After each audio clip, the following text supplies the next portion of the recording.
Hi friends, welcome to my YouTube channel. This is lecture number 27.1 and here in this video we will study circuit and waveforms of one phase full wave semi-controlled asymmetrical rectifier with RL or RLE load. For this circuit it is assumed that load is highly inductive, so we can consider output current I0 nearly constant. See, in symmetrical rectifier we stated that cathode of two thyristors were connected together. Therefore, they were at same potential. There we use single gate pulse to trigger both the thyristor. Okay. So at the time of triggering, the thyristor which is forward bias will start conducting. Okay. But here in this case of asymmetrical rectifier, there is no common cathode. So both the thyristors are different. So we need two different triggering circuit to trigger these thyristors.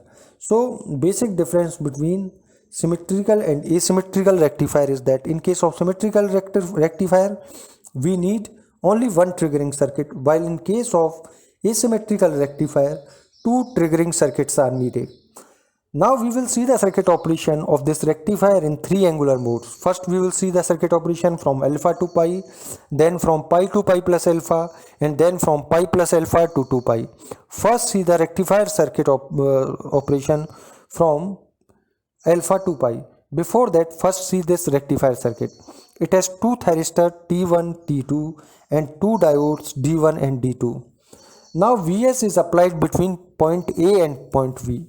So VAB will be equals to Vm sin omega t and VBA will obviously be equals to minus Vm sin omega t. Okay, you can see in both of them in waveform. That dark blue line is waveform of VAB and dotted line is waveform of VBA. First we see the operation from alpha to pi. So at omega t is equals to alpha, VAB is positive, means both T1 and D1 are on. When T1 is triggered at omega t is equals to alpha, it will get turned on. While D1 is in on state, already in on state, so circuit will look like this, where T1 and D1 are on while T2 and D2 are off, or we can say reverse bias, and both T2 and D2 are open circuit and T1 and D1 are short circuit. Here current will flow in the loop which contain the components Vs, T1, load and D1. Now apply KVL in this loop that contains Vs, T1, load and D1.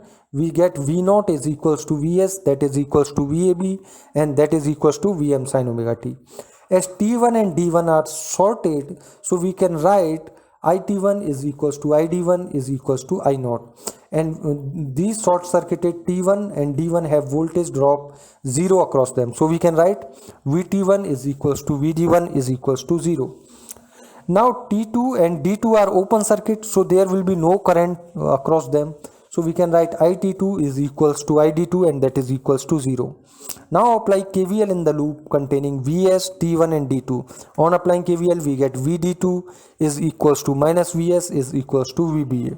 Similarly apply KVL in the loop containing Vs, T2 and D1. We get VT2 is equals to VBA is equals to minus Vs. And source current is here also constant, that is equals to I0. Okay, source current we can see that are in same direction, Is and I0, so we can write Is is equals to I0.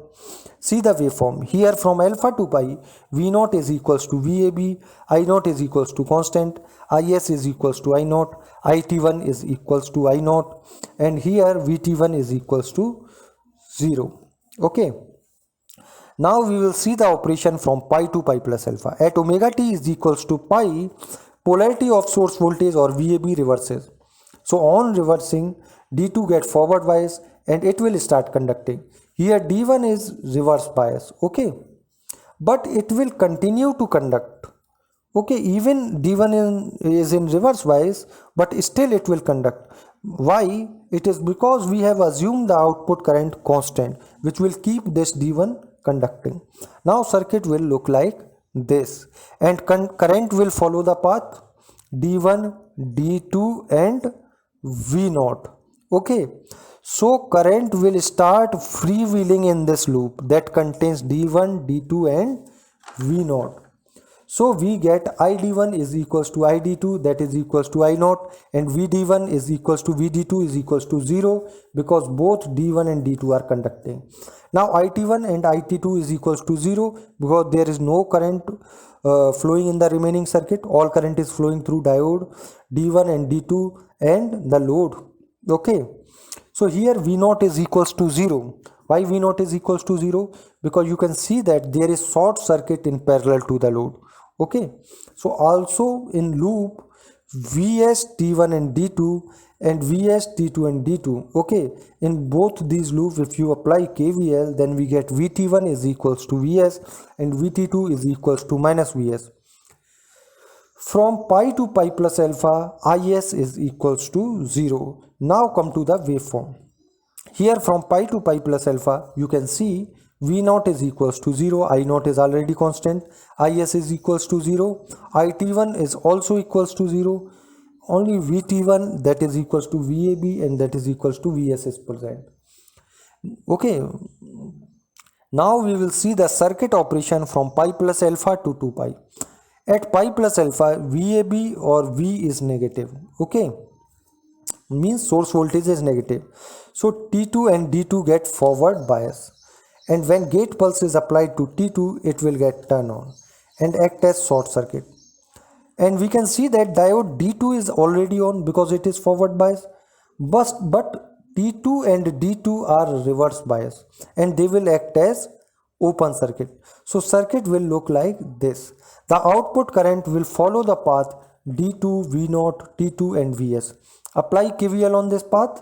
We get V0 is equals to minus Vs, that is equals to VBA, and IT2 and ID2 current will be equals to I0 because only these two are act as short circuited. Also as T2 and D2 are shorted, so drop across them will be equals to 0.